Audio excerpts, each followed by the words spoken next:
తాకట్లో ఉన్న మీ బంగారాన్ని విడిపించి ఆ రోజు ఆన్లైన్ రేటుకి కొంటాం. Sharma gold company. నమస్కారం, సుమన్ టీవీకి స్వాగతం. 2025 సంవత్సరం నవగ్రహాల స్థితిగతులు ఎలా ఉన్నాయి, ద్వాదశ రాశుల వారికి ఎటువంటి ఫలితాలని అందజేస్తున్నాయి, ఈ విషయాన్ని తెలియజేసేందుకు మనతో పాటు ఉన్నారు ప్రముఖ జ్యోతిష శాస్త్ర పండితులు, శ్రీచక్రపీఠ వ్యవస్థాపకులు బ్రహ్మశ్రీ ప్రదీప్ జోషి గారు. గురుగారు నమస్కారం. శ్రీమాత్రే. గురుగారు, ఈ 2025 సంవత్సరం వృషభ రాశి వారికి ఎలా ఉండబోతుంది? సో వాళ్ళ పొజిషన్ ఎలా ఉంది? టాప్లో ఉందా లేకపోతే డౌన్లో ఉందా? శ్రీ గురుభ్యో నమః. శ్రీమాత్రే నమః. వృషభ రాశి వారు తప్పకుండా ఈ సంవత్సరము లాకర్ కొని పెట్టుకోండి. లాకర్ కొనుక్కోండి, మంచి పెద్ద లాకర్ కొనుక్కోండి, పెద్ద బీరువా కొనుక్కోండి. ఎందుకోసమంటే మీకు ధనలక్ష్మి మీ ఇంటికి రాబోతుంది, ఫుల్ డబ్బులు పట్టుకొని వచ్చేస్తుంది మీకు. వృషభ రాశి వారికి 30 సంవత్సరాల తర్వాత, ఎన్ని సంవత్సరాలు? 30 సంవత్సరాల తర్వాత 11వ స్థానం లోపలికి శని వస్తున్నాడు. మార్చి 38 వరకు ప్రశాంతంగా ఉండండి, దేని జోలికి వెళ్ళకండి. మార్చి 30 ట్రాప్. మార్చి 30 వరకు ఎలకకి ఎట్లాగైతే ట్రాప్ వేస్తారో అట్లా మీకు శని దశమ స్థానంలో ఉన్నప్పుడు ట్రాప్ వేస్తాడు. ట్రాప్లో పడి అప్పులో పడ్డారా, శని ఏకాదశంలో 2 సంవత్సరాలు ఉన్నా మీకు ఏమీ ఒరగదు, గుర్తుపెట్టుకోండి. ఈ 3 నెలలు జనవరి 1 నుంచి తీసుకొని మార్చ్ 28 వరకు తిన్నామా, పడుకున్నామా, తెల్లారిందా, ఎవరు ఏది అడిగినా గుర్తులేదు, మర్చిపోయా, తెలియదు, ఇదే చెప్పాలి మార్చి 28 దాకా. ఎందుకోసమంటే శని వచ్చేటప్పుడు 10వ స్థానంలో ఉంటాడు కదా, రాజ్య వశీకరణం చేసుకొని బంధిస్తాడు. సో ఆయన బంధించకుండా మీరు కామ్గా కూర్చోండి. ఏం లేదు, ఈ 3 వర్డ్స్ గుర్తుపెట్టుకోండి.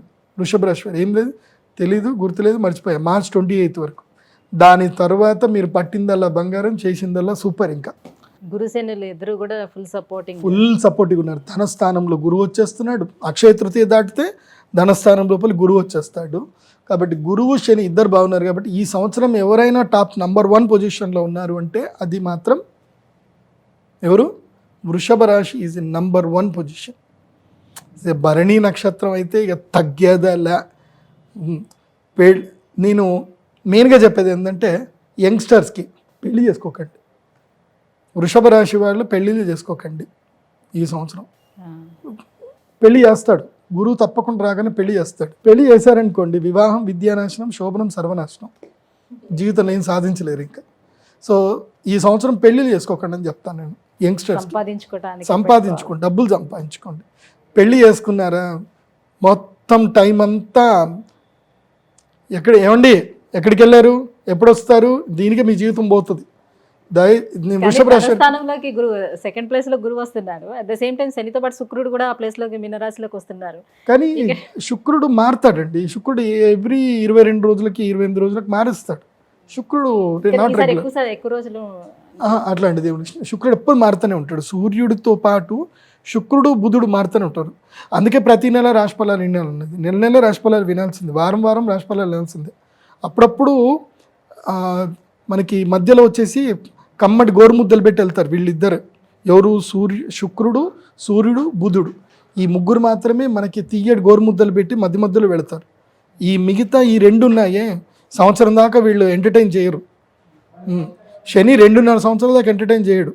ఎంటర్టైన్ చేశాడా, వీళ్ళు వచ్చినా రాకపోయినా ఇచ్చేస్తూనే ఉంటాడు శని. కాబట్టి శని కేవలం 3 గ్రహాలకు మాత్రమే యోగిస్తాడు ప్రతి సంవత్సరం. 2.5 సంవత్సరాలకు ఒకసారి ముగ్గురికి మాత్రం యోగిస్తాడు. ఈ సంవత్సరం ఇప్పుడు వచ్చింది వృషభ రాశి వారికి. అప్పుడు నా టైం ఆగయా, మీ టైం వచ్చేసింది. నేనేమంటాను అంటే ఈ టైంలో పెళ్ళిళ్ళు చేసుకోకండి అని చెప్తాను. పెళ్ళి చేసుకోవడం వల్ల టైం అంతా వేస్ట్ అయిపోతుంది. ఒకసారి రామ్ గోపాల్ వర్మ గారిది మంచి ఇంటర్వ్యూ చూడండి, చూసినాక పెళ్లి చేసుకోండి. వృషభ రాశి వారు మాత్రం సంపాదించండి, ఎంత సంపాదించాలంటే అంత సంపాదించాలి. కాంప్రమైజ్ అయ్యి కకృతి పడి పెళ్ళిళ్ళు చేసుకోకండి ఈ సంవత్సరం మాత్రం. నేను క్లియర్గా చెప్తున్నా. ఇల్లు కట్టుకోండి, 30 సంవత్సరాల తర్వాత. అండ్ అప్పుల పాలు కూడా కాదు, అప్పులు కూడా చేయకూడదు. ఈ హౌసింగ్ లోను ఇవి ఏవైతే ఉన్నాయో ఇవి గుదిబండ. నీవు జీవితంలో ఎదగడానికి నీకు ఏ అవకాశాన్ని ఇవ్వదు చెప్తున్నా. నువ్వు రిస్క్ చేయలేవు జీవితంలో. ఇప్పుడు రిస్క్ చేయాల్సిన టైం ఇది. రిస్క్ చేయాలంటే ఫ్రీగా ఉండాలి. ఇప్పుడు మనం ఒక 5 కిలోల 10 కిలోల బస్తాన్ని మనం మెడలో వేసుకొని మనం పరిగెత్తగలుగుతామా? ఫాస్ట్గా పరిగెత్తలేదు. ఏమీ లేకుండా ఉంటేనే స్పీడ్గా పరిగెత్తగలుగుతాం. సో ఎలాంటి బాధ్యతలు ఏమీ లేకుండా ఫ్రీడమ్ ఆఫ్ థింకింగ్ తోటి వెళ్ళండి. ఇంకా ఎవరికైనా ఏదైనా కమిట్మెంట్ ఇవ్వాలి అన్నా సరే ఆలోచించకూడదు, ఇది ఏంద్రా నాకు ఈ బాధ్యతలు ఉన్నాయి కదా అని ఆలోచించకూడదు. అలా వెళ్ళండి వృషభ రాశి వారు.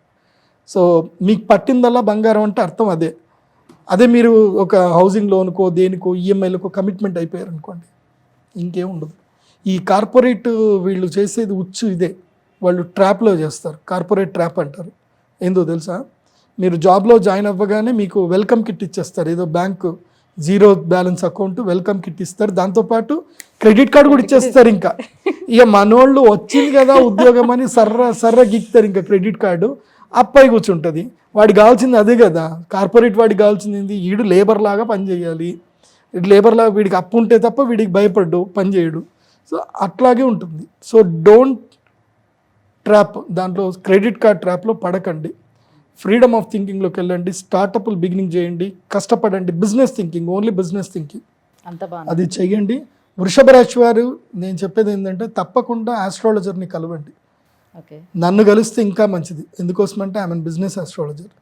నేను ఎవరికి ఏది చెప్పాలో ఎటువైపు ఎట్లా పంపించాలో నేను పంపిస్తాను. నేను పరిహార పూజలు చెప్పడం తక్కువ, గైడ్లైన్స్ ఇవ్వడం ఎక్కువ ఉంటుంది నాతో మాట్లాడితే. Because I know the word. నేను ఎకనామిక్స్ నాకు తెలుసు. ప్రపంచం పోకడలు తెలియని వాళ్ళ దగ్గర పోయి మీరు ఏం చెప్పించుకున్నా వేస్ట్. ప్రపంచం పోకడ తెలియాలి, గ్రహాల పోకడ తెలియాలి, రెండు తెలిస్తేనే నడుస్తుంది. సో రండి, నా దగ్గరికి రండి, 25,000 పట్టుకొని రండి, నేను చెప్తా పక్కా. గురుగారు, మరి వీళ్ళు అంతా బాగానే ఉంది కాబట్టి ఇంకెలాంటి పరిహారాలను పాటించాల్సిన అవసరం లేదంటారా? ఏముంటుంది, గమంట తగ్గించుకోవాలి, గర్వం పెరుగుతుంది. గమంట తగ్గించుకోవాలి. ఇంకోటి గర్వం పెరుగుతుంది. ఇంకోటి భరణి నక్షత్రం వాళ్ళకి ఏంటంటే వాళ్ళు జుకెంగనయ్య అంటారు.